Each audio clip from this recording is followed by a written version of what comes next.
Christian Living Ministry Manipuri Sabbath School Lesson Studies asibu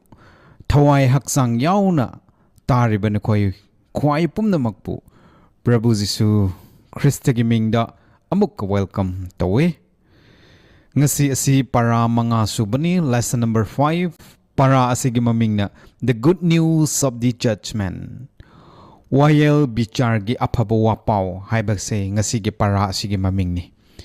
bichar gi aphaba wapaw ado karino haibado aikhoi punna nainaminasi ngasi aduna adom gi lesson study book amadi adom gi bible hangdok piduna para ase aikhoi punna nainaminasi haibase mayamda ahanbada aina smaina thamjaningi para asigi memory text oina aikhoi da pibiribasi Revelation 14 gi 7 ni phongdok piba taramari gi taret adong asigi memory verse ni aikhoi amuktang yangsi smaina haye saying with a loud voice fear God and give glory to him for the hour of his judgment has come and worship him who made heaven and earth, the sea, and springs of water. Ahanba sergadut aduna konzen hauna shmaina laurakbado John the Revelator na taki. Karmain lauraki ishor bukiyo ishor gi matik magun chauthok halo maramdi maha ki wayel bichar gi matam ado lakre hai. Aduna maram oiduna taibang pan atia ising amasung isingi uput pumnamak asibu sembiba creator sembiba mapu adubu kurum kro worship taw kro haibase ahanba sergadut lauraki masi memory verse asigi manung asida the hour of his judgment has come mahaki bichar gi matam ado lakre haibase masida warning message amapi duna lay masigi maram asida masigi memory text ase lore hairaga ngasigi para ase the good news of the judgment wayel bichar gi aphabu wapaw haibase karira haibase masigi memory text asida aikoi maru oina focus tawraga ngasigi lesson ase shmaina nainagadori Bible na yamna sengna tasengna tarang na very clear oina haibiba adu karino haina aikoi ni yenglabadi tasengna mak Bible na asengba yamna clear oina haibibasidi God is a God of judgment wayel bichar gi ishor ni ishor ase wayel bichar gi mapu ni haibase Bible na aikoi bu lot panai leitana tarang na asumaina aikoi bu khanghan biye aduna ishor ase wayel gi mapu oi kharbanina sooner or later ko kayam kuina ngai gira natra kyam thuna lakira thengna lakira one way or the another way karom daki oirabasu soidanamak masigi bichar ase taibang pan ase da chathagani haibase aikhoina khangba ngami maramdi ishor ase bichar gi mapu oibagi maramna adugi maramna apostle Paul na kari haye Romans 13 gi 30 thoi aduda so then every one of us shall give account of himself to God. Ishor ase wayel bichar gi mapu oi khrabanina. Amasung ishor gi bichar ase soidana nongmadi lakhra ba leibanina. Aikhoi pumnamak taibang panda leidimba pumnamak nongmadi ishor gi wayel phamba mamang aduda leplaga nangna aina tawkhiba khuding dugi account ase ishor da soidana pirani haina apostle Paul na so haibi. Aduna taibang pan asida hingliba makai nongmadi aikoi ishor da paukhum pi batai aikoi na tawkhiba thafak aphaba tawkhiba oirabadi aphaba paukhum pi batai phattaba tawkhiba tarabadi phattaba paukhum da atumak ishor da nongmadi aikoi soidana paukhum ase pi ni haibadi bichar ase soidrabani hoi bichar ase laklabadi aikoi gi lomba naidana hingba natraga lomba naidana siba haiba ado ishor na decide tawgrani masi aikoi na munna khanlu rabadi yamna scary scene gumna aikoi na ubasu phange haibadi yamna ki tuzungba ko as aise siredra haina aikoi go wakhal da thuk lawba akiba adusu asumaina phawdaba nate miyoiba oina adubo Ecclesiastes 12:14 the ishorna haibase krira God will bring every work into judgment including every secret thing whether good or evil aduna ꯑꯩꯈꯣꯏ ꯀꯤꯅꯤꯡꯉꯥꯏ ꯂꯩꯇꯦ ꯑꯃꯨꯛꯀ ꯑꯃꯔꯣꯝꯗ ꯍꯥꯏꯔꯕꯗꯤ Ecclesiastes 12ꯒꯤ 14ꯒꯤ ꯃꯇꯨꯡ ꯏꯟꯅ ꯑꯩꯈꯣꯏꯅ ꯑꯐꯕ ꯊꯕꯛ ꯇꯧꯔꯗꯤ ꯏꯁꯣꯔꯅ ꯅꯪꯒꯤ ꯑꯐꯕ ꯊꯕꯛ ꯑꯗꯨ ꯄꯨꯊꯣꯛꯔꯒ ꯑꯩꯈꯣꯏꯕꯨ ꯃꯅꯥ ꯄꯤꯒꯗꯧꯔꯤꯕꯅꯤ ꯑꯗꯨꯕꯨ ꯑꯩꯈꯣꯏ ꯀꯔꯤꯒꯨꯝꯕ ꯐꯠꯇꯕ ꯇꯧꯔꯝꯂꯕꯗꯤ ꯍꯣꯏ ꯑꯩꯈꯣꯏ ꯀꯤꯐꯝ ꯊꯣꯛꯑꯦ ꯃꯔꯝꯗꯤ ꯑꯩꯈꯣꯏꯒꯤ ꯐꯠꯇꯕ ꯊꯕꯛ ꯑꯗꯨꯁꯨ ꯏꯁꯣꯔꯅ ꯁꯣꯏꯗꯅ ꯐꯣꯡꯗꯣꯛꯀꯅꯤ ꯍꯥꯏꯅ ꯍꯥꯏ ꯀꯣ ꯑꯗꯨꯅ ꯏꯁꯣꯔ ꯑꯁꯤ ꯋꯥꯌꯦꯜ ꯕꯤꯆꯥꯔꯒꯤ ꯃꯄꯨꯅꯤ ꯃꯥ ꯅꯣꯡꯃꯗꯤ ꯁꯣꯏꯗꯅ ꯑꯩꯈꯣꯏꯕꯨ ꯋꯥꯌꯦꯜ ꯕꯤꯆꯥꯔ ꯇꯧꯈ꯭ꯔꯅꯤ ꯑꯗꯨꯕꯨ ꯃꯁꯤ ꯄꯨꯝꯅꯃꯛ ꯑꯁꯤ ꯂꯣꯏꯁꯤꯜꯂꯒ ꯏꯁꯣꯔꯅ ꯋꯥꯌꯦꯜ ꯕꯤꯆꯥꯔ ꯇꯧꯕꯁꯤꯒꯤ ꯃꯔꯝ ꯑꯁꯤ ꯀꯔꯤꯒꯤꯔꯥ ꯍꯥꯏꯕꯗꯤ ꯃꯁꯤ ꯅꯪꯕꯨ ꯀꯟꯗꯦꯝ ꯇꯧꯅꯤꯡꯉꯥꯏ ꯅꯪꯕꯨ ꯁꯤꯍꯟꯅꯤꯡꯉꯥꯏ ꯅꯪꯕꯨ ꯗꯟꯗꯤ ꯄꯤꯅꯤꯡꯉꯥꯏ ꯍꯥꯏꯕ ꯅꯠꯇꯦ ꯑꯗꯨꯕꯨ ꯃꯁꯤꯗꯤ ꯏꯁꯣꯔꯒꯤ ꯅꯨꯡꯁꯤꯕ ꯑꯃꯁꯨꯡ ꯃꯍꯥꯛꯀꯤ ꯊꯧꯖꯥꯜ ꯍꯩꯕ ꯃꯤꯅꯨꯡꯁꯤ ꯑꯗꯨ ꯎꯠꯅꯅꯕꯅꯤ ꯍꯥꯏ God's work as judge will show his love and mercy to everyone in heaven and on earth hai ngasige Sabbath school na ko ishorna wayal bichar tawbse nangbu dandi piningai khak nate adubu masidi taibang panda fallen world da leiribasing pap tawdabasing sargadut mayam taibang panda pap tawduna leirba mayam da ishor ase minungsi chawbani ko ishor ase thaujal haibani ko haibdo utningai gi damakta masigi bichar ase chathagadabani hai adu karigira aikoi sumaina study tawbada aikoi uba phangani aduna ngasigi hapta asida aikoi ningadabase ishor ase wayal bichar gi mapuni aduna taibang pangi aroiba juk asida hingliba aikoi Jisu Kristana laklamdai asida Ishor masamakna Jisu Krista masamakna aikoi bu wayal gani karam haina wayal gadra ko kaidongai hogadra kramai tawkrabra aikoi nainagani aduga amuka amana kari Ishor gi wayal bichar matam aduda Ishor bu thajakhiba Ishor gi yamna loyal oiba yamna faithful oiba magi minai sing Ishor gi mi sing ado masigi bichar manungda makhoi karamai na tawgadra masigi bichar asida makhoi gi result ase natraga makhoi ase ishor gi mamang da kramaina lepkadra kri thokadra makhoi haibado masigi hapta asida ekhoi sumaina naina minagadori phare adudi ekhoi hojik si Sunday gi version aduda ekhoi sumaina muktang yengsi Sunday gi para adu sumaina hai the significance of the judgment hour wayal bichar gi yamna maru oiba masi bichar tawbasigi significance darkar leibase maru oibase kari gi damaktara ishorna ekoi wayal bichar tawbase haibagi maramda ekoi sumaina amuktang yengminasi aikoina Bible da sumaina yengmakanda maru oina book of Revelation asida Satan na karmaina pap tawkhibra Satan na karmaina amuga ishorbu attack tawbra haibagi wari do aikoi loina uwe ko aphabaga phattabagi lan soknaba aikoina Revelation 12 kumba Revelation 17 kumba do aikoina parade masise loina aikoina uba phange aduna Lucifer asina Satan asina yamna rebel oiba mi phattaba sargadut ama oina mi phattaba dut ama oina ishorgi achumba chatpa ishorgi justice adubu mahakna yade haina Satan na yamna kanna lan hauki ishor ase yamna judgment haitaba yamna justice laitaba fairness laitaba wisdom laitaba magi aningbada pangtaw tawbani magi bichar se aphaba bichar nate haina Satan na kanna claim tawki haibada aikoin uba phange aduna masigi book of Revelation asida phongdok pibagi lairik asida ngasai ge Satan na Jisu Krista bu aranba accuse tawkiba ma se bichar haiba nate magi kosi da tawbani magi aningbada da tawbani haina pi kiba blame adu hanbani ko nangne ishor ngon da pi riba blame ase lale achumbadi ishor ase yamna fear tawba wayal bichar yamna justice laiba michang mi khai laitaba bias laitaba adugumbani haibado utpi nanaba ishorna phongdok piba adugumba lairik amani masise ko aduna masida aikoina amuka hangba yaba wahang asidi karino hairabdi why is it significant that right after we are told about the everlasting gospel, the first angel's message mentions God's judgment. Aikoina Revelation 14 gi 7 adudang aikoi ngasai memory text adu su pa kare ahan bada sargadut aduna laurak pa sekarira everlasting gospel ko lomba nai da aphabu wa pau ado laurakki aduga hek thangna na madugi sargadut maktana amuka kari haibra Ishor gi judgment ase lakre hai Ishor gi bichar ase lakre then how do we relate this to ko ishomba naidaba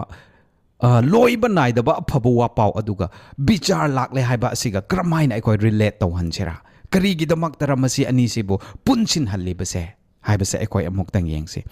ngasi Sabbath school da aikoina sumaina paradi aikoina uba phange madudi ishor gi aphabo wa pau hanna tak thok pasigi maramdi krira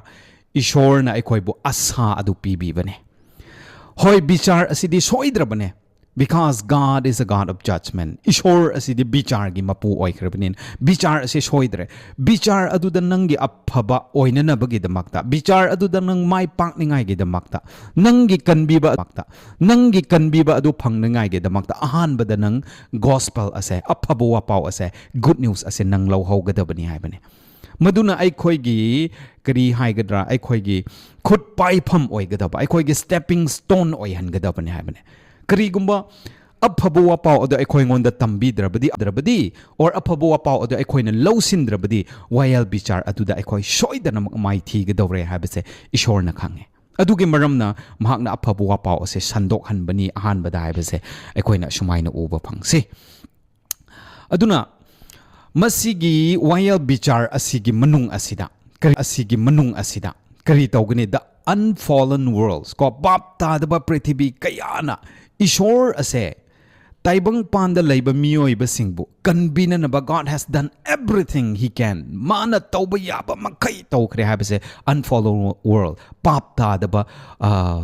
taibang mi gani hai pap ta da bama pham da laibe singna ishorna Jishu Kristana maru oina mioi babu kanbiningai gi damak mana tawba yaba makai taw khrabane haibase masigi bisar asida pap ta da ba mi sing aduna ugani hai Jishu Kristana aikoi gi damak ta sibi khre I tabi khre madudigi hen bakari amuka lairi pra ko isin in housing that shows that God did everything to save us maduna takpadi ishorna mioi ba aikoi bu kanbina na bagi damak ta angamba makai magi leijabi thadoktuna haise ko aikoi ngasi gi londa da hairedi magi leijabi thadoktuna magi punsi pi thoktuna aikoi gi aibu kanbina na bamana sibi ke adu boy khoi na lawba haite ko aikoi na lawba haite aduna masi gi judgment asina aina dina khoi gi damakta aduk nungsiraga aigi I tabiraga sibi khrabani ko so this judgment reveals God's justice and mercy aduna masida aina no khoi ba aduk ki matik nungsibani ko haibagi thaujal ado masigi bichar asida aikoina uba phangani hai aduna masigi bichar asida it says something about his love and law mahak masigi bichar gi manung asida ishorna aikoi bu bichar tawgadabudi law adugi makhada aikoi bu bichar tawgadabane adubu mahaki nungsibadi mahaki mercy di masamak na law adu fulfill tawhanbi ba aikoi na law adu ngak pangamdre aikoi loina sikhi gidawre habado khanglaga Jishu Krista makna aikoi gi laraga sibi ki ba ko aikoi gi damakta Jishu Kristana sibi kre aduna sibi khibagi I adugi maman ado khangdrabadi haujikti law aduna yathang aduna aikoi bo bichar tawgadori masi ani se nungsiba amasung law ani ase khaidokna ba yade ishor gi grace aduga ishor gi law ishor gi yathang ishor gi thaujal ase inseparable khaidokna ba yade pot amani habase aikoina uba phang aduna masida maki nungsiba maki thaujal aikoi bo papdagi kanbina na ba aikoi bo aran khubam pina na ba kayamuk hona kibra habado mahaki nungsiba mahaki yathangi maramda mahak na aikoi gi hona kiba pomna mak ase ngasai gi judgment aduda aikoina uba phangani hai so the significance of the judgment is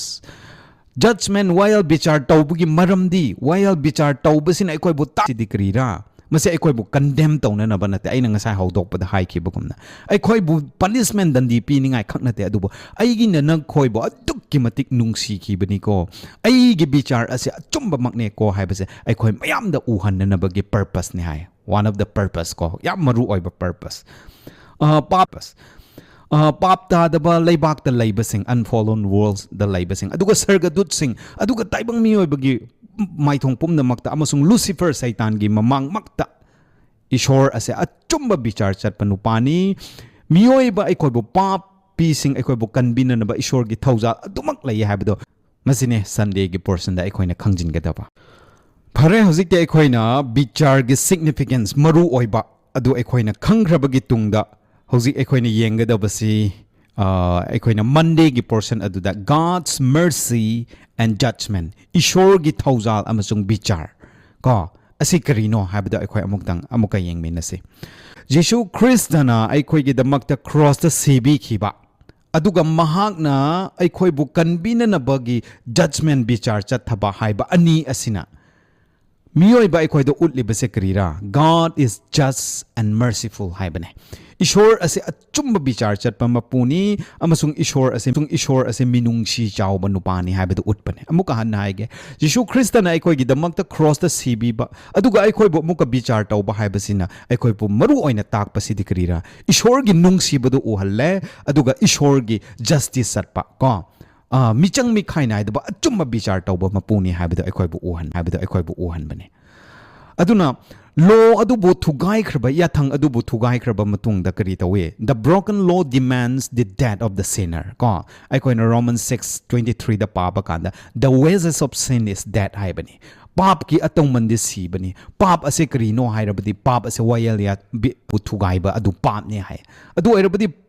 ꯌꯥꯊꯪ ꯑꯗꯨꯕꯨ ꯊꯨꯒꯥꯏꯈꯤꯕ ꯄꯥꯞ ꯇꯧꯈ꯭ꯔꯕ ꯑꯩꯈꯣꯏꯗ ꯗꯤꯃꯥꯟ ꯇꯧꯔꯤꯕꯁꯦ ꯂꯣꯅ ꯗꯤꯃꯥꯟ ꯇꯧꯔꯤꯕꯁꯦ ꯀꯔꯤꯔꯥ date of ꯗ ꯁꯤꯟꯅꯔ ꯌꯥꯊꯪ ꯊꯨꯒꯥꯏꯔꯤꯕ ꯄꯥꯞ ꯇꯧꯔꯤꯕ ꯅꯨꯄꯤ ꯑꯗꯨ ꯁꯤꯒꯗꯕꯅꯦ ꯑꯗꯨꯕꯨ ꯏꯁꯣꯔꯅ ꯖꯤꯁꯨ ꯈ꯭ꯔꯤꯁꯇꯅ ꯅꯪꯅ ꯁꯤꯒꯗꯕꯒꯤ ꯃꯍꯨꯠꯇ ꯅꯪꯅ ꯌꯥꯊꯪ ꯑꯗꯨ ꯃꯤꯑꯣꯏꯕ ꯑꯩꯈꯣꯏ ꯄꯨꯝꯅꯃꯛꯅ ꯌꯥꯊꯪ ꯑꯗꯨ ꯀꯥꯏꯈ꯭ꯔꯕꯒꯤ ꯃꯔꯝꯅ ꯅꯪ ꯁꯤꯕ ꯇꯥꯔꯦ ꯑꯗꯨꯕꯨ ꯅꯪ ꯁꯤꯕꯒꯤ ꯃꯍꯨꯠꯇ ꯑꯩ ꯁꯤꯕꯤꯒꯦ ꯍꯥꯏꯅ ꯖꯤꯁꯨ ꯈ꯭ꯔꯤꯁꯇꯅ ꯀ꯭ꯔꯣꯁ ꯃꯊꯛꯇ ꯂꯥꯛꯂꯒ ꯑꯩꯈꯣꯏꯒꯤꯗꯃꯛꯇ ꯁꯤꯕꯤꯈꯤꯕꯅꯤ ꯏꯆꯤꯟ ꯏꯅꯥꯎꯁꯤꯡ ꯑꯗꯨꯅ ꯑꯁꯤꯗ ꯑꯩꯈꯣꯏꯅ if God's law could be changed or abolished it would be totally unnecessary for Jesus to die ngasi miyoi kayana haiduna leye Jisu Christana cross to da yathangdo wayal yathangdo loida pukre yathang ase abolish tawkre change tawkre mangan kre hongdokre haina haiduna leye adubu karigumba yathang adu hongdokadaba leirabadi yathang adu cross the manapdi Jishu Christana cross aduda siningai darkar leitene ichini nausing natrako karigumba loan aikoi bu demand toriba nang yathang hek thugairaba pap hek torba sigadabani haibagi adugumba ama leire adubu Jishu Christana lakpase yathang adubu mana change tawhallage grace asina cover torage ko yathang asibu manghalage hairabadi yathang thugaibage sigadabani haibdo ma amuka siningai darkar leitene sidrasu hekta grace bb yarabane ꯃꯁꯤꯗꯒꯤ ꯑꯩꯈꯣꯏꯅ ꯎꯕꯁꯤꯗꯤ ꯀꯔꯤꯅꯣ ꯏꯆꯤꯟ ꯏꯅꯥꯎꯁꯤꯡ ꯏꯁꯣꯔꯒꯤ ꯋꯥꯌꯦꯜ ꯌꯥꯊꯪꯁꯦ ꯁꯨꯛꯃꯥꯡꯗꯦ ꯍꯥꯏꯕꯅꯤ ꯁꯨꯛꯃꯥꯡꯗꯦ ꯀꯣ ꯑꯗꯨꯕꯨ ꯂꯣ ꯑꯗꯨ ꯌꯥꯊꯪ ꯑꯗꯨꯅ ꯑꯩꯈꯣꯏꯕꯨ ꯄꯥꯝꯂꯤꯕꯗꯣ ꯑꯩꯈꯣꯏꯅ ꯇꯧꯕ ꯉꯝꯗꯕꯗꯨꯗ ꯏꯁꯣꯔꯒꯤ ꯒ꯭ꯔꯦꯁ ꯃꯔꯁꯤ ꯀꯣ ꯃꯍꯥꯛꯀꯤ ꯊꯧꯖꯥꯜꯅ ꯑꯩꯈꯣꯏꯒꯤꯗꯃꯛꯇ ꯃꯥꯅ ꯁꯤꯕꯤꯈꯤꯕꯗꯣ ꯑꯩꯈꯣꯏꯕꯨ ꯊꯧꯖꯥꯜ ꯄꯤꯕꯤꯈ꯭ꯔꯕꯅꯤ ꯃꯗꯨꯅ ꯑꯩꯈꯣꯏꯕꯨ ꯌꯥꯊꯪ ꯑꯗꯨꯕꯨ ꯑꯩꯈꯣꯏꯅ ꯉꯥꯛꯄ ꯉꯝꯗꯕꯗꯨ ꯅꯈꯣꯏ ꯉꯝꯈ꯭ꯔꯦ ꯍꯥꯏꯅ ꯏꯁꯣꯔꯅ ꯗꯤꯛꯂꯦꯌꯔ ꯇꯧꯕꯤꯈ꯭ꯔꯕꯅꯤ ꯍꯥꯏꯕꯗꯣ ꯑꯩꯈꯣꯏꯅ ꯎꯕ ꯐꯪꯉꯦ okay Verse 12 aduda pare haraga how are we judged aikhoibu ishorna karamaina bichar tawgani hojikte nangidamakta ishorna Jisu Christana cross that e tabikre adudi ishorna nangbu karamaina amu bichar tawgadra what relation do our good works have to our salvation ko aikhoigi aphaba thabak dharma chenba aphaba miyo oibagna kari mari leinabra aran khubam phangba yabra mase ay mo ka paraphrase tawge nang dharma chenba aduna nangi aran khumam piba ngambra ko aikoi bukram haina judgment tawgani ishorna kari bichar tawgani ko masida aikoi na khanggadabase our works reveal choices and our loyalty to God aikoi gi thabak haibase nangi dharma chenba nangi aphaba thabak haibase isin inausing ase aikoi na khanggadabadi kri ra hairga aikoi gi choices ne hai aikoi na apamba ne hai aikoi na apamba adu tawbuduni ꯑꯩꯈꯣꯏꯒꯤ ꯑꯄꯥꯝꯕꯗꯨ ꯎꯠꯊꯣꯛꯄꯅꯤ ꯃꯁꯤꯁꯦ ꯅꯪ ꯀꯌꯥꯃꯨꯛ ꯏꯁꯣꯔꯕꯨ ꯅꯨꯡꯁꯤ ꯅꯪ ꯀꯌꯥꯃꯨꯛ ꯏꯁꯣꯔꯒꯤ ꯍꯥꯏꯕꯁꯤ ꯏꯟꯕ꯭ꯔꯥ ꯅꯪ ꯀꯌꯥꯃꯨꯛ ꯏꯁꯣꯔꯕꯨ ꯔꯦꯁꯄꯦꯛ ꯇꯧꯕ꯭ꯔꯥ ꯍꯥꯏꯕꯗꯣ ꯎꯠꯄ ꯑꯗꯨꯅꯤ ꯅꯪꯒꯤ ꯊꯕꯛ ꯑꯁꯦ ꯀꯣ ꯑꯇꯣꯞꯄ ꯀꯔꯤꯁꯨ ꯅꯠꯇꯦ ꯑꯗꯨꯅ ꯑꯩꯈꯣꯏꯅ Ephesians 2ꯒꯤ verse 8 ꯑꯃꯁꯨꯡ 9ꯗ ꯄꯥꯕ ꯀꯥꯟꯗ Apostle Paulꯅ ꯀꯔꯤ ꯍꯥꯏ by grace you have been saved through faith ꯑꯩꯈꯣꯏꯕꯨ ꯀꯟꯕꯤꯈꯤꯕꯁꯦ ꯏꯁꯣꯔꯒꯤ ꯊꯧꯖꯥꯜꯅꯅꯦ ꯑꯗꯨꯕꯨ ꯏꯁꯣꯔꯒꯤ ꯊꯧꯖꯥꯜ ꯑꯗꯨꯗ through faith ꯍꯥꯏꯕ ꯑꯃ ꯌꯥꯎꯋꯦ ꯏꯁꯣꯔꯒꯤ ꯊꯧꯖꯥꯜ ꯑꯗꯨ ꯑꯩꯈꯣꯏ ꯊꯥꯖꯗ꯭ꯔꯕꯗꯤ ꯏꯁꯣꯔꯒꯤ ꯊꯧꯖꯥꯜꯗꯨꯅ ꯑꯩꯈꯣꯏꯕу ꯀꯟꯕꯤꯕ ꯉꯝꯗꯦ ꯏꯆꯤꯟ ꯏꯅꯥꯎꯁꯤꯡ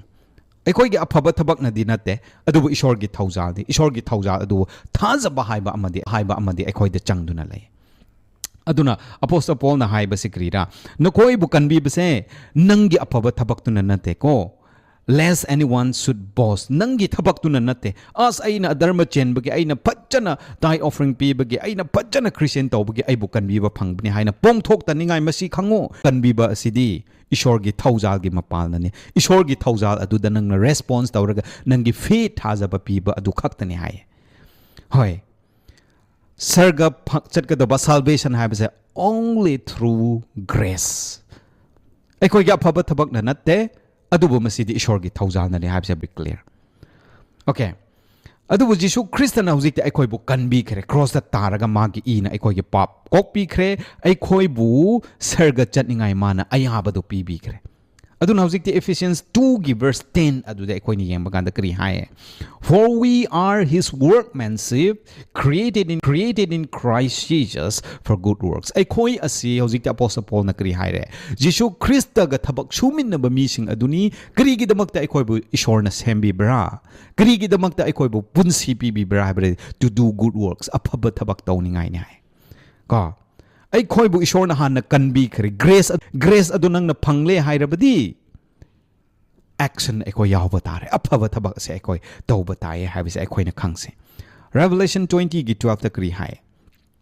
John the Revelator ne and I saw the dead small and great stand before God and the books were opened and another book was opened which is the book of life and the dead were judged out of those things which were written in the books according to their works. Hojik John the Revelator na sumaini yeng laga lay pa matamda mahakna asibasing adu okre at chawbaso apik paso pumna mag ishor gi mamang da left na lay hai aduga kri tawe lyric sing adu hangdok kre aduga lyric amaso amuka hangdok hai lyric ama hangdok ribade karamba lyric la book of life ahing bagi lyric adu hangdok hai aduga sigado basing sikraba sing adubo ngasai ge ahing ba lyric aduda makhoi gi maming yauraga makhoi gi maramda ikhiba madugi matung in according to their works mana tawkhiba mana aphaba tawkhiba sing madugi lyric te ikhiba sing adudigi makhoi bo wayal bichar ase ishorna tawgani hai ko ishorna tawgadori aduna God's mercy and judgment ka ishorna ai khoi gi damakta mercy thaujal adudi pibi khre mana calvary khre ka adu grace ni ishor gi grace ni thaujal ni madugi thaujal adubu nang accept tawrabadi madubu nang na believe tawrabadi maduna nang na faith thajabadu lairabte nang soidana mak hingani isini housing adubu karigumba ishor jisu Christ gi ita bi kiba mahaki thaujal adu nang kiba mahaki thaujal adu nang lawkhre nang thajakre hairabadi definitely automatically for sure soidana nangi thabakta adu ugadawribani adugi maramnane bichar asida ishorna aikoi gi thabak ki mapanna thabak aikoi gi thabak adugi matung ina aikoi bo bichar tawgani haibase masi nang na aphaba thabak ga chakani nang na phataba thabak tawridi nang lomba naidana sigani haiba adu nate adubu nang jisu Christ gi thaujal adu asengba mak lawrabadi nang gi thabak ta kari rai haibadu ugni hai nang ne ishor bo asengba lawdi haibase nang gi thabak adu da ugadawri bane so the works thabak hairibase aphaba thabak haise good works se karira it is the fruits of God's grace ishor gi thaujal adugi mahine ishor gi thaujal adugi kari haige the result ne paukhum ne ado ko nang ne ishor gi thaujal ado phangkre ade nang gi aphaba thabak ado nang soidana utkadori bane aduna God's mercy and judgment ishor gi thaujal ekoi bu pi bi ra tawgadabadi nang madugi thaujal do lowdabra habdo nang gi thabak ke matung ina maduda bichar tawgani haina ngasi gi Monday ge portion da sumai Tuesday ge parada a magnificent sin natrag a beautiful sin yam phajakraba adugumba sin ama ko thodok ama asigi maramda karino mase yam phajaba thodok se habdo ekoina amuktang sumaini yengsi aduna book of Revelation asina phongdok piba gi lyric asina ishor gi adu lakhre habagi announcement asi pikhre adu laukthok pikhre ishor gi bichar gi numit adu lakhre madugi pungpham adu yaurakre haukhre habise book of Revelation na ekoi bo phongdok pi aduga the book of Daniel ge lyric asina karamba matamda hairiba bichar adu haugadra haibado masigi lyric na so ekoi bo sumaina takpi duna lai aduna book of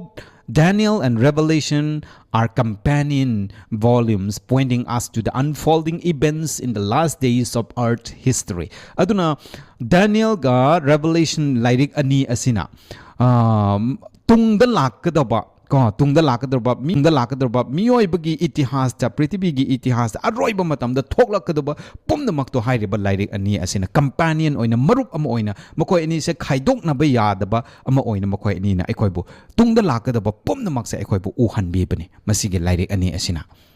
ekoina Daniel chapter 7 asi paba matamda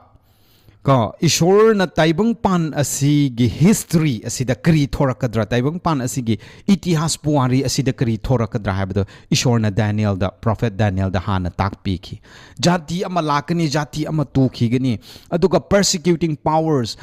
mi han mi punta wa awa nang tawbagi sakti paibasing lakadori aduga ishor gi mi sing ba oppress ot na igadori habasing che mayam adu takpi ki aduna aikoina sumaini yengba kanda prithibigi itihas da Babylon lakani madugi matungda Media Persia lakani adubo muka Greece na lawgani adugi matungda Rome na lakani aduga breakup of the Roman Empire Rome ge empire se ningthau leibak ase saruk tara thona khaidokhi gani haiba mayam ase adumaina utpi aduga ishor ge singlopo persecution of the church for the 1260 years chahi lising amaga chani ga humpu ase ishor gi singlup singbu miyot minai pigani habado aikoina Daniel 7 asida uwe masigi 1260 years ase chahi lising amaga chani humpu ase aikoina 538 AD diga 1798 AD aduda thokhiba adugumba awanang dark ages French revolution punkhiba mayam adu aikoina uba phange madumagi manungda ishor gi singlup singbu kaya otnai bi khibra habadu aikoina uba phange adu utpi de hairaga Daniel ngonda ishorna adu utpi de maduna loide adubu Daniel ngonda ishorna madu utpi de bududi karigi damak tara hairabadi maru oina ishorgi akonba matamda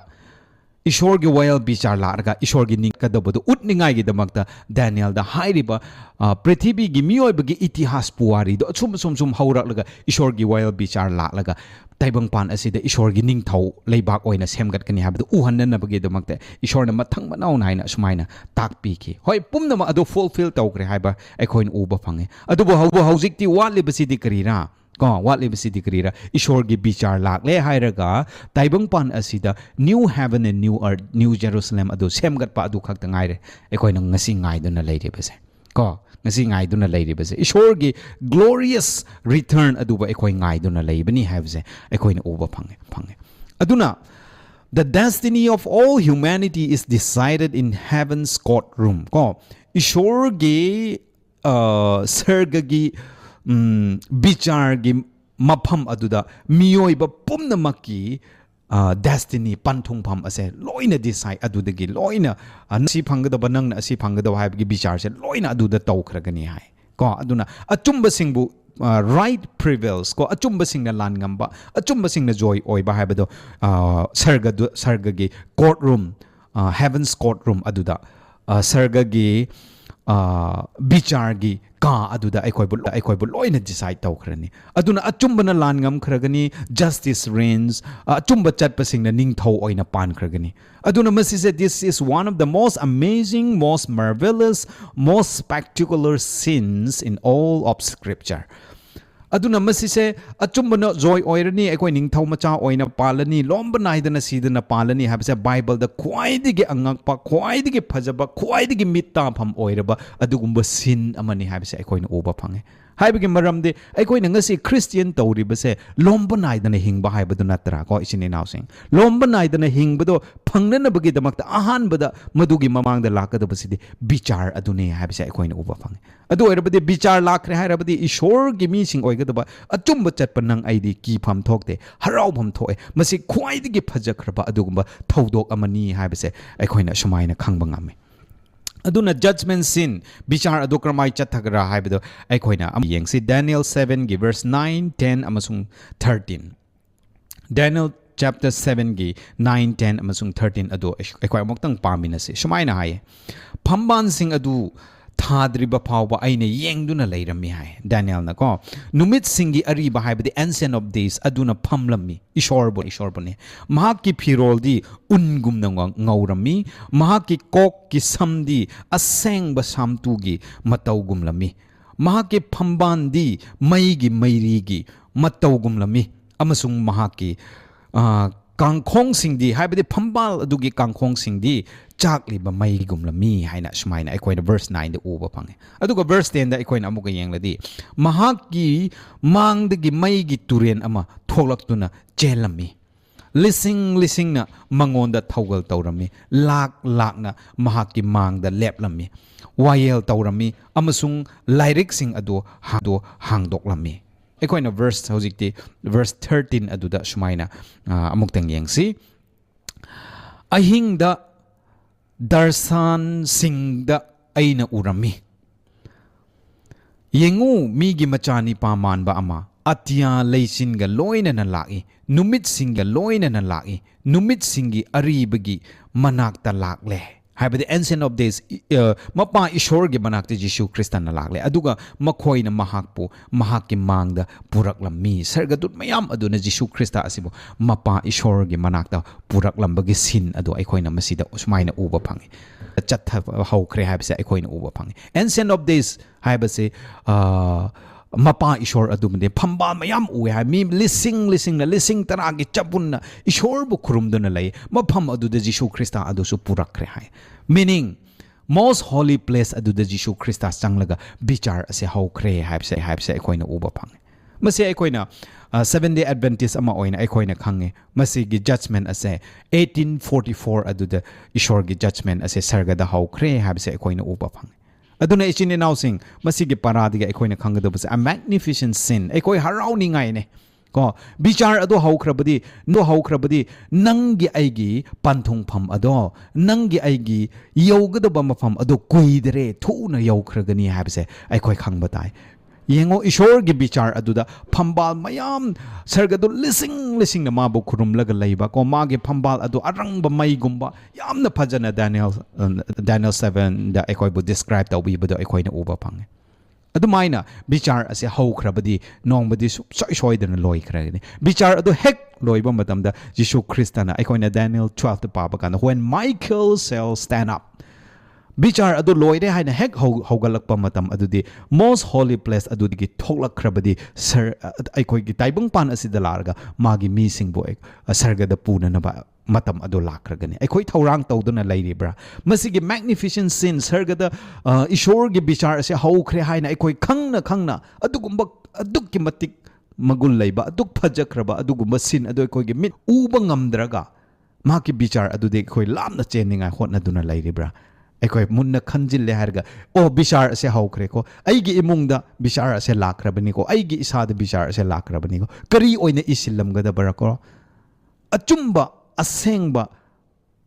ꯖꯤꯁꯨ ꯈ꯭ꯔꯤꯁꯇꯒꯤ ꯏꯅ ꯑꯁꯦꯡꯕ ꯃꯀꯣꯛ ꯄꯤꯔꯒ ꯑꯩꯕꯨꯁꯨ ꯁꯔꯒꯗ ꯄꯨꯕꯤꯒꯗꯕ ꯑꯗꯨꯗꯤ ꯌꯥꯎꯒꯗ꯭ꯔꯥꯀꯣ ꯍꯥꯏꯕꯁꯦ ꯉꯁꯤ ꯆꯦꯛꯁꯤꯟꯐꯝ ꯊꯣꯛꯑꯦ ꯍꯥꯏꯕꯁꯦ ꯑꯩꯅ ꯁꯨꯃꯥꯏꯅ ꯈꯖꯤꯛ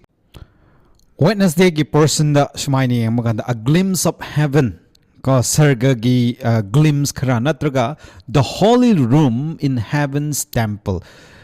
ꯁꯔꯒꯒꯤ ꯂꯥꯏꯁꯪꯒꯤ ꯑꯁꯦꯡꯕ ꯀꯥ ꯍꯥꯏꯕꯒꯤ ꯃꯔꯝꯗ ꯁꯔꯒꯒꯤ ꯂꯥꯏꯁꯪꯒꯤ ꯑꯁꯦꯡꯕ ꯀꯥ ꯑꯗꯨꯗ ꯀꯔꯤ ꯂꯩꯕ꯭ꯔꯥ ꯀꯔꯤ ꯆꯠꯊꯗꯨꯅ ꯂꯩꯕ꯭ꯔꯥ ꯍꯥꯏꯕꯗ ꯑꯩꯈꯣꯏꯅ ꯁꯨꯃꯥꯏꯅ ꯑꯃꯨꯛꯇꯪ ꯌꯦꯡꯁꯤ ꯐꯣꯡꯗꯣꯛꯄꯤꯕ 2:2 ꯐꯥꯎꯕ Revelation 4 verse 2 4 ꯐꯥꯎꯗ ꯑꯩꯈꯣꯏ ꯑꯃꯨꯛꯇꯪ ꯄꯥꯔꯒ ꯌꯦꯡꯁꯤ ꯁꯨꯃꯥꯏꯅ ꯍꯥꯏꯌꯦ verse 2ꯗ ꯈꯨꯗꯛ ꯑꯗꯨꯗ ꯑꯩ ꯊꯋꯥꯏꯗ ꯂꯩꯔꯝꯃꯤ ꯑꯗꯨꯒ ꯌꯦꯡꯉꯨ ꯁꯔꯒꯗ ꯐꯝꯕꯥꯟ ꯑꯃ ꯂꯩꯔꯝꯃꯤ ꯑꯗꯨꯒ ꯀꯅꯥꯒꯨꯝꯕ ꯑꯃꯅ ꯐꯝꯕꯥꯟ ꯑꯗꯨꯒꯤ ꯃꯊꯛꯇ ꯐꯝꯂꯝꯃꯤ ꯐꯝꯂꯤꯕ ꯃꯍꯥꯛ ꯑꯗꯨ ꯌꯦꯡꯕꯗ ꯖꯦꯁꯄꯔ ꯅꯨꯡ ꯑꯃꯁꯨꯡ ꯁꯥꯔꯗꯤꯁ ꯅꯨꯡ ꯃꯥꯜꯂꯝꯃꯤ ꯐꯝꯕꯥꯟ ꯑꯗꯨꯒꯤ ꯑꯀꯣꯏꯕꯗ emerald nung manba chumthang khalami phamban adugi akoibada atoppa phamban kunmari leirami phamban sing asigi mathakta ahal laman kunmari angauba phijol setuna phamduna leiba aina ure makhoigi makokta sanagi luhupsing uplami masida aikoina 24 elders adu aikoina uba season 4 da sumaini yengmaganda sargagi thong adu hangdokle haraga mabu kakhalo John the Revelator kakhalo aina utpige ko sargagi sanctuary heaven sanctuary sargagi laisang adu hangdoklaga madu manungda kri leibra habadu yengo haina chapter 4 Revelation adu the John the Revelator Revelation adu the John the Revelator bu sargadut aduna isorna kaukhat khibada aikoina uba phange aduna masida hauji aina pakhiba aduda aikoina uba phangbadi karira habase masise throne room sargagi laisang adugi manungda ishorgi phambal ishorgi singhasan laiba adugumba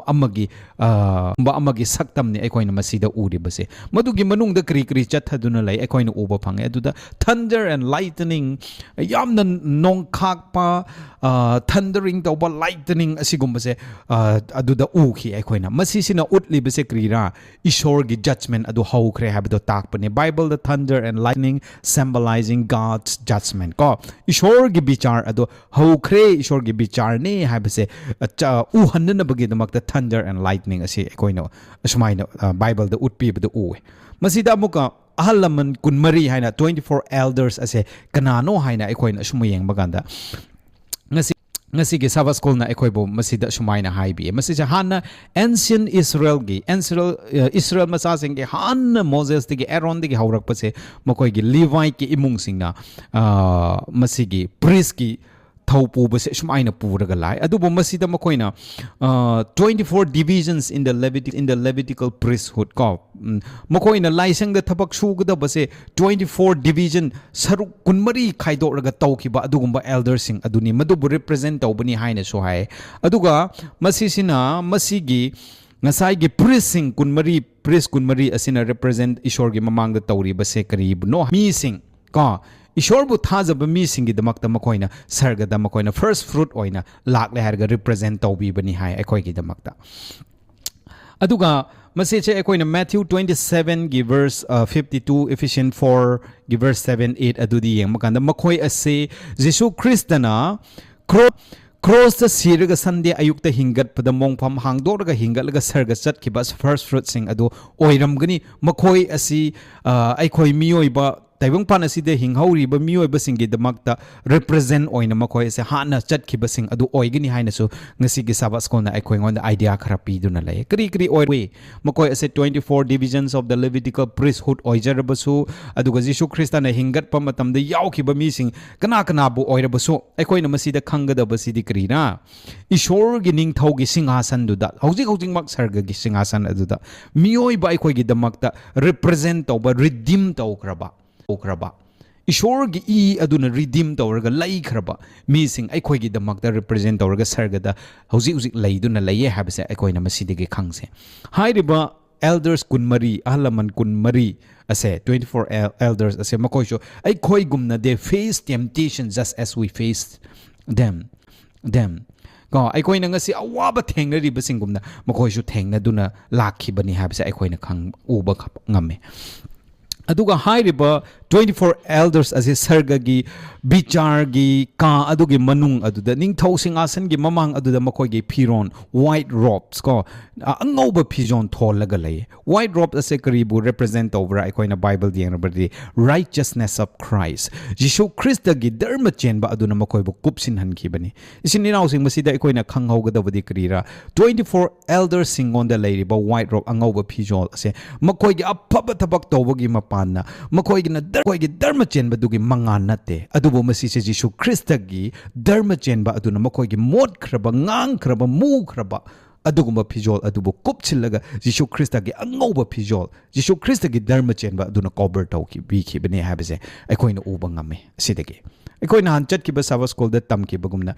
faith in Jesus khaknat taba Jesus bu thazaba khaknat taba adu faith of Jesus Jesus makki thazaba do makoida laikiba aduna Jesus Christ gi dharma chenba aduna makoibo kupsin hanbi khibane aduga makoi gi makokta luhub golden crown sana gi luhub opi sana gi luhub asina karira victory bu symbolize tawbani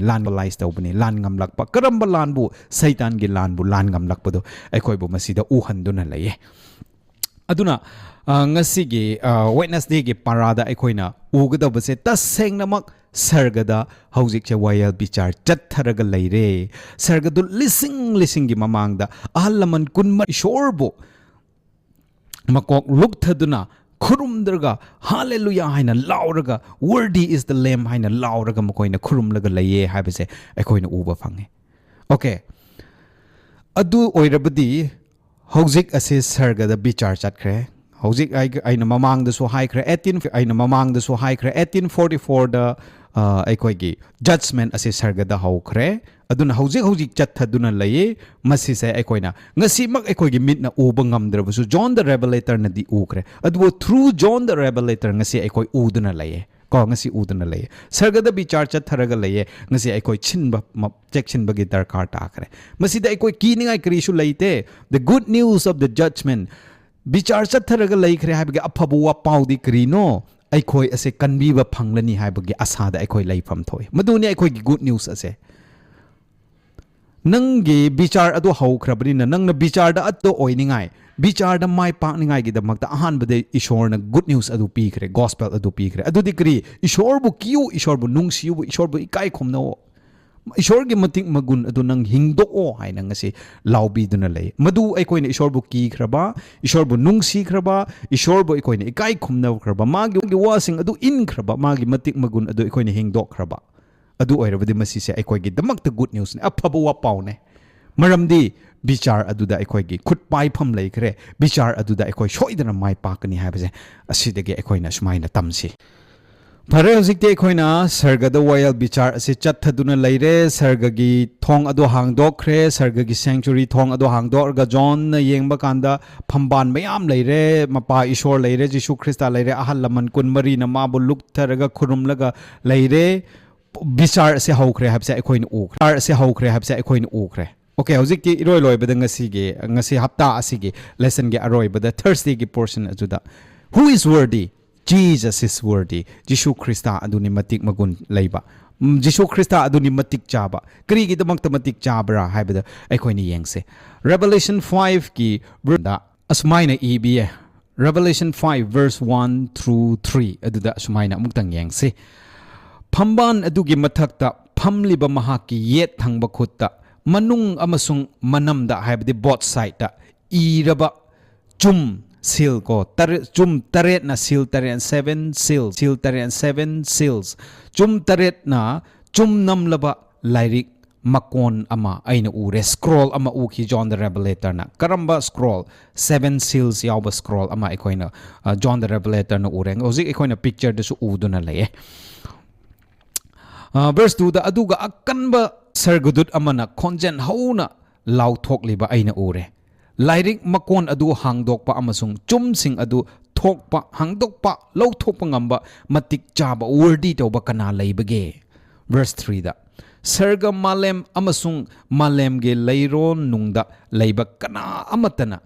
lairik makon adu hangdokpa natraga madu yengba ngamlamde haine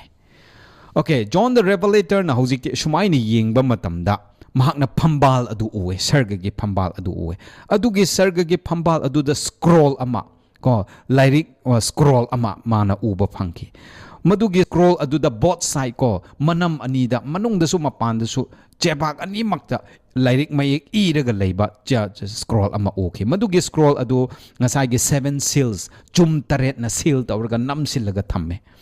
aduna sargada leiba mi atyada I mean taibang panda leiba mi kanana sumadugi ngasai gi scroll ado chumnam kraba scroll ado hangdok pangamde no angelic being can represent humanity in Earth's final judgment aduga amuka sargadut singnasu madu hangdok pangamde mi oibabu kanbi ningai oirabasu kari tawba su sargadut singi matik magun kari su leite hangdok pangamde hai aduna John adu kap khrene hojikti masigi chumse kanana hangdok kadra masigi manungda iribase kriro haibdo khangdokna na bakana hangdokdra mi kana su hangdokningai matik chaba leitre habaga John the Revelator na kap ki maduda ngasai 24 elders adugi manungda an amana larga mabu encourage tawki nang kap kanu ishorgi macha yaw macha aduna masi hangdok pangamgani haina haibi ki ko chapter 5 ki verse 5 aduda ekoina sumaina paba kanda kri haye ahan amanda John the Revelator the high ki nang kap kanu yengo lion of the tribe of Judah gi sagai degi the root of David tegi lakhiba mahak aduna ngasai gi scroll adubo chumnam kraba scroll adubo hangdok kani hai aduga John ne yeng makanda masi hairiba lion of the tribe of Judah aduga root of David tiki lakpa David tiki lakpa Judah ki sagai tiki poklakpa haibse kanara haina John the Revelator ni yang maganda lo a lamb as though it had been slain han na yaw had kraba yaw adugum uwe haibde Jishu Krista ne haibde John the Revelator na madudu uba ngamki haibse ngasige parana ekoi po uba phange maina takpi do na lay okay Jishu Krista na ekoi gi damakta sibire ko mi pumnamak ki damakta sibire mahak na miyoiba asibu represent tawba ngamgani kanana su tawba ngamde mahak na miyoiba gi aphaba phataba miyoiba gi weakness miyoiba gi asonba miyoiba gi dharma chen pumnamak tu khange mana sibi khare aduna ma matomtana miyoiba bu kanbina na bagi thabak asi tawba ngamgani ma matomtana he only is worthy and he only can open the scroll or book mahak natana kana sumadugi chumnam khrabal lyric scroll ado hangdok pangamde ay madu Jishu Kristan adumak hangdok pi Jishu Kristan adumak hangdok pi ki madu hek hangdok pamatam all heaven burst forth in rapturous praise ay madu hek hangdok pamatam da sarga pumnamak ase yamna haraw tayamba makon thak thagalaga ishor bu thagalaga worthy is the lamb yaw macha matik chabani habagi isai se kanna makoina sakhi habida akoina Revelation 5 verse 8 through 12 aduda paba kanda sumaina akoina uba phange mahangna satan gi athemba adubulan ngamkhre Calvary cross the siba adubu mahakna ngamkhre asiba bu mahakna ngamkhre mak hingat khre aduga mahaki priestly ministry oibabu kanbiningai tawkiba thaudang pomnamak aduna mi pomnamak po kana oirabasu Jishu Krista gi thaujal adubu receive by faith thazagi bagi mapana lawkhraba mi sing adugi damakta provide salvation aran khubam adu baby khrani haina sumaina ngasi gi Sabbath school da aikoina tamba phange maramde Jishu Krista khaktana hangdok pangame maramde Jishu Krista khaktana khange aikoi gi awat pa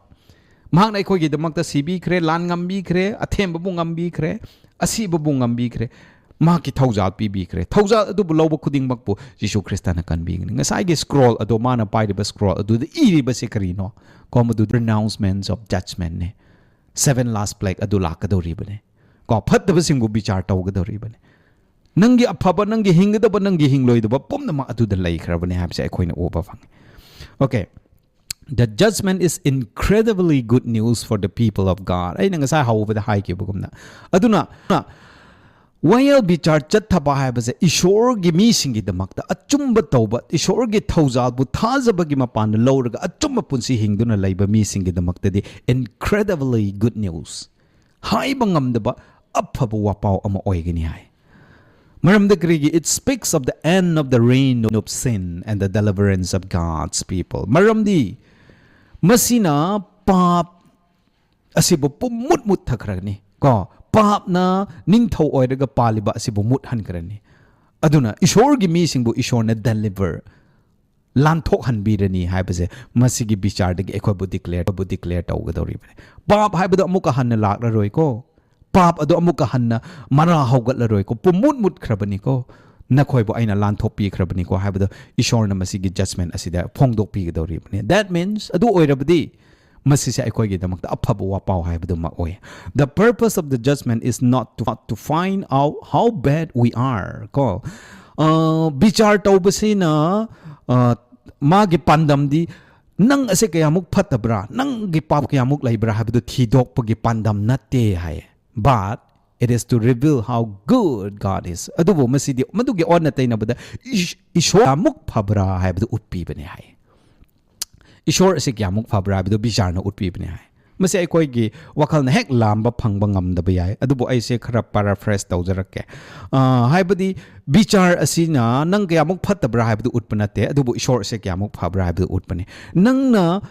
wana ishor hingbi ki ba nangna chumna hingbi ki ba nangna ishor gi damakta haina kathorga hingki ba Jishu Krista bu thajabi ki ba adugi damakta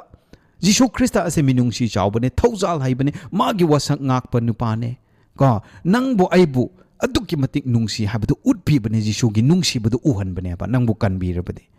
or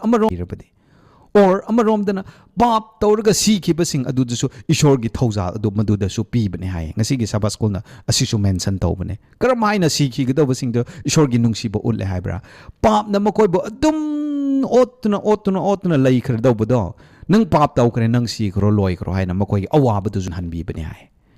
ko adu oirabadi ishor gi judgment hai base nang bu phatte hai na condemn taw ni ngai nate nang phattabagi nang ataw man do adum phang kro adu bu phattabagi consequence awaba do nang adum lom banai dana phanglaga leiga da bu ishor na pam ba nate ne maduna takbadi ishor na pap taw khrabasing lom si khiga da basing adu bu su ishor na nung si hai bane ne ko mana nung sibagi makoy awabagi matam adu mana tensin han bane aduga loina na mabu thajaba sing busu mahak makoy gi nungai bado matol lom han bane habese ngasi gi Sabbath school na ikoi bu atumai na may ekseng na takpi do na lay aduna Jishu Kristana ikoi gi damakta bichar Kristana ikoi gi damakta bichar mapu oy do na lepi do na lay ngasi sho ikoi gi damakta ko ikoi karamai taw sira ikoi bu kari na ngasi hinder taw raga laybra ikoi bu kari na ngasi theng tahal laga laybra ishor gi mafam da lak ningai ka aduna hojikti ishor gi bichar gi matam adu lakhre haiba asina nangbu aibu how does it impacts your life and my life nangi punsida ai gi punsida kari impact pi barangase bichar se 1844 digi haukhre nangon da kari impact laibra chumna ha haukhre haina adum mi cham na laibra natraga nangasi section laga laiga da bra haibada aikoina ningsing se ka aikoina ningsing se aduna Jishu Kristana aikoi gi damakta leppi raga mahakna nangbu aibu kanbi ningai ngasi haijaduna laiba matam asida ikoi pukning hongho ba haibase yam darkar ta bane ka masine good news of the judgment nangi aigi damakta ngasi su Jishu Kristana bichar gi mapam da lebraga ipa madunu pi gi damak ne madunu pa in cross the e tabi ki do ma bo kok pi se ngai bi se haidra ngasi leptuna laye masigi manong asida nang Jishu Krista bu thazaraga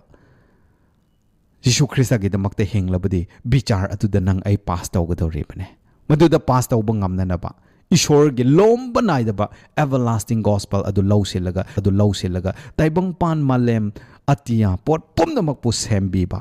mapu adu bu ekoi chet na chan na khurumsi nungsi si thaja si haibase conclusion para asil loisin bada conclusion khra aina thamjaninge okay judgment asina. Why is the judgment good news and not bad news? Bichar chathare habase karigi damakta awaba paw natraga nungaiba paw oiribano ko the judgment is incredibly good news for the people of God, for it speaks of the end of the reign of sin and the deliverance of God's people. Ose aina hai ke bagumna bichar chathare habase awabagi paunate phattabagi paunate aphabagi paune maramdi masina pap asibu mara phukna manghan khrani aduga ishor gi mi singbu kanbi ba adu pi khrani madugi damakna ekhoi gi damakta masigi bichar haibagi pau ase aphabu wa paune haina lawsin ga dabane nang ai Krista bu thazaraga lairabadi nang ai Krista gi e adugi artha adu khangna ngasi hinglaga lairabadi Jishu Krista gi matik magun adu ekoi ni hingdok laga lairabadi masigi bichar gi wapau ase aphaba wapau oiga dawri bane ngasi ekoi na hingli base taibang pan gi unique hour of arts history taibang pan gi itihas gi yamna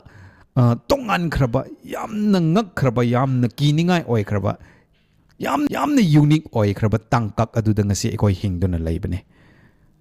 ishor gi bichar ase lakhre isin inausang 1844 da sarga da bichar adu haukhre ekoi ngasi gi Sabbath school da hau tamki basing adu loina ure Daniel da Revelation da sarga gi phamban da chathariba singasan uriba mi lising na khurumliba lairik hangdokliba sarga da bichar haure chathaduna lai habja ekoi na khange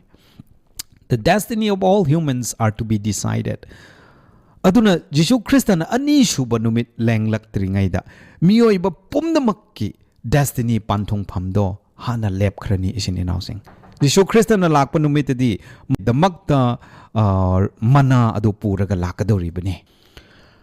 aikoina Israel masa singi punsida makoi gi Jewish singi culture da aikoina chumaini yang maganda Old Testament da aikoina dum yang maganda Day of Atonement ko pap kok pi banumit ki matam ado lakhiba Day of Atonement changa dore na koi pungning hongkro ko high priest aduna most holy place tagi changkhraga thorak pamatam da pungning hong da mising adu sigani hai na laukhibugumna ngasi ase judgment ase haukhre Day of Atonement ase judgment haukhre haibane sargada Jishu Christ na most holy place da changnaga bichar adu chatharaga leire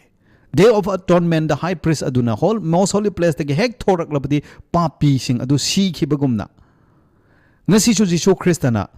sarga gi phambalda sarga gi sanctuary da laisang gi manung most holy place da chathari ba wayal bichar ase hek loirak labadi bichar adu loikhre nang sigadaba nang hingadaba loina decide tawkre maduda amuka second chance pukning hongbugi matam amuka leiraroi aduna ngasi ekoi check-in bam thoy in Christ we need not fear the judgment ko Krista da laikhraba nang ai wayal bichar lakhre haina ekoi kiningai krishul inausing ko ekoi kiningai krishul leite we can have the assurance that our loving Lord will see us through ekoi bu nungsibi ba yamna minungsi chawba kanbi mamapu Jisu Kristana ekoi bu kanbi gani haiba aduda ekoi gi assurance ase thamba yaye ngasi thazaba achetpa thazaba do thamba yai Jisu Kristana Jesus is not only our judge Jisu Krista ase ekoi gi royal bichar gi mapu adu khaknate but he is also our defense attorney adubu maha ase ekoi bu nangi pam na nang buhat khresai pa madam de ma buhat pi yade haina ekoi gi damakta ngak pi ba attorney ne ma se lawyer ne ekoi gi damakta wangang loi tawbiri nang ai gi damakta John 5:22 1 John 2:1 da masi ekoi na uba fange so aduna Jisu Krista na ngasi nang ai gi damakta wangang loi oina nang ai gi attorney oina nang ai gi lawyer oina lep khatuna ekoi gi ni gi damakta ngang bi raga leiringai asida ininaw se ekoi pukning hongau si ka ekoi pukning hongau se maram di bichar adu haukre kaidongai loi gera khangde nang gi bichar haukhrabra ai gi bichar haukhrabra loina haukre kaidongai loi gedra haibade ekoi khangbu ngamde Jisu Krista na ngasi de nang ai gi damakta lep pi duna laye mana lep lingai asida ekoi pukning honglaga magi aningba adu tawza hausi haibase aina ngasi ki Sabbath school asiga mari leinana conclusion point aina sumaina thamjaning bani tabi khraban koi mayam da ishor na thoidok hendok pa bor atu pina bidana sargada bichar haukre haibasina ekoi bu ki hanba oida sunu ko adubu masina ekoi bu henna apabu wa pau pi khre aigi yumnak aigi bichar loireka ai sarga thuna chakni haibaga harauba adu piraga maduna henna Jisu Krista henna naksin hanba naksinlaga panba nupi nupa ahalaman angang members amamam oi se haibase mayam daina thamjaning ba message ni nakoi mayam bu ishorna bor chauna haita piraga henna ishor ngonda naksin ba ngamba adugumba miyoi amamam oi shinu haibase aroi bada aina sumaina thamjaninge God bless